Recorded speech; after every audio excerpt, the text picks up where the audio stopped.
Bienvenue dans le tout nouveau Adobe Captivate. Lorsque vous ouvrez Adobe Captivate pour la première fois, vous tombez sur cet écran. Il vous permet soit de créer un nouveau projet, soit d'accéder à des ressources supplémentaires. Lors des lancements suivants, l'écran d'accueil est légèrement différent et offre encore plus d'options, comme la possibilité de démarrer une nouvelle simulation ou d'ouvrir un projet existant. Dans cet exemple, ouvrons un projet Captivate existant.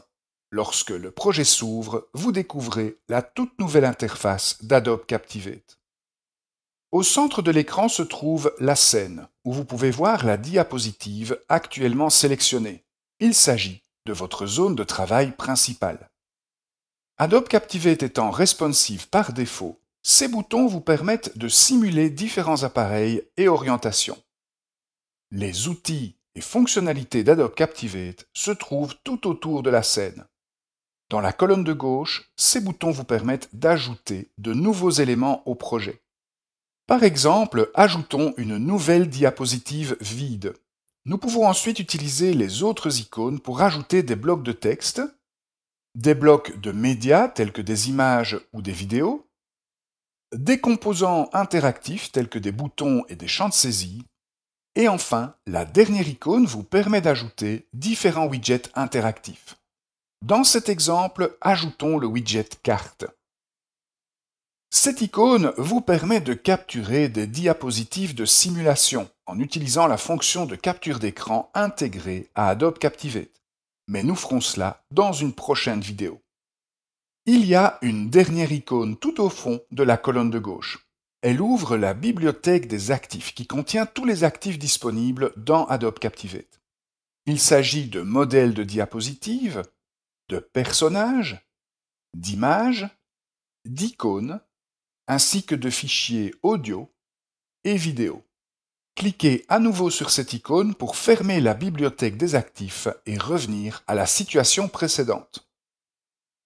Concentrons-nous à présent sur les icônes disponibles sur le côté droit de l'interface, où se trouve l'inspecteur des propriétés.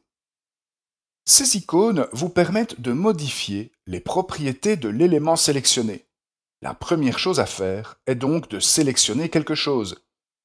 Commençons par sélectionner ce bloc de texte, afin que ses propriétés s'affichent dans l'inspecteur des propriétés sur la droite de l'écran.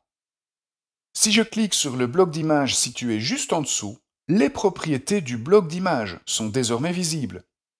Remarquez comment l'inspecteur des propriétés change d'aspect comme je sélectionne différents composants. Si je clique sur la zone plus foncée autour de la scène, je sélectionne la diapositive et je vois donc les propriétés de la diapositive proprement dite dans l'inspecteur des propriétés. Il y a tellement de propriétés modifiables dans Adobe Captivate que nous n'avons pas pu toutes les faire tenir dans une seule icône. La première icône tout en haut est l'icône des propriétés visuelles. Elle contient les propriétés de mise en forme de l'objet sélectionné. Par exemple, je peux actuellement modifier l'arrière-plan de la diapositive. Si je sélectionne le texte, je peux modifier la police, la taille de la police, la couleur de la police, l'alignement, etc. Ensuite, nous avons l'icône des interactions, que vous pouvez utiliser pour créer toutes sortes d'interactions à partir de n'importe quel élément de votre projet. Vient ensuite l'icône des animations qui vous permet d'animer le composant sélectionné. L'icône suivante est l'icône audio. Si vous sélectionnez un objet sur la diapositive, vous utiliserez cette icône pour associer de l'audio à ce composant en particulier. Si vous cliquez sur la zone sombre autour de la scène pour sélectionner la diapositive, la même icône vous permet d'ajouter de l'audio au niveau de la diapositive cette fois. Enfin, nous avons l'icône de l'accessibilité. Tout dans le fond de la colonne de droite, vous trouvez l'icône Table des matières et barre de lecture pour accéder aux propriétés de la table des matières et de la barre de lecture, ainsi que l'icône Propriétés du projet qui vous permet d'accéder aux propriétés générales du projet telles que les thèmes, les variables et autres paramètres de publication. Une autre zone importante d'Adobe Captivate est le montage chronologique qui s'ouvre dans la partie inférieure de l'écran. Vous l'utiliserez pour organiser les éléments de la diapositive dans le temps. Il suffit de cliquer sur l'étiquette Montage chronologique pour activer ou désactiver ce panneau. Lorsque vous travaillez avec Adobe Captivate, vous devez constamment tester et prévisualiser toutes vos modifications.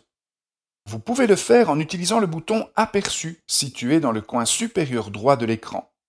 En cliquant sur ce bouton, vous ouvrez un aperçu responsive dans votre navigateur web par défaut. Avant de publier le projet, nous allons activer les rapports SCORM. Pour ce faire, ouvrez la fenêtre des préférences d'Adobe Captivate disponible à la fin du menu Modifier. Notez que si vous travaillez sur Mac, les préférences se trouvent dans le menu Adobe Captivate. Allez maintenant dans la section Quiz, puis dans Rapports, et cochez la case Activer la création de rapports. Choisissez la norme que vous souhaitez utiliser et ajustez les autres paramètres en fonction de vos besoins. Cliquez sur OK lorsque vous avez terminé. La dernière étape consiste à publier votre module à l'aide du menu Fichier, Publier. Dans cette vidéo, vous avez eu un premier aperçu de la toute nouvelle interface d'Adobe Captivate. Vous savez où se trouvent les principaux outils et vous êtes prêt à créer vos modules de formation en ligne plus rapidement que jamais.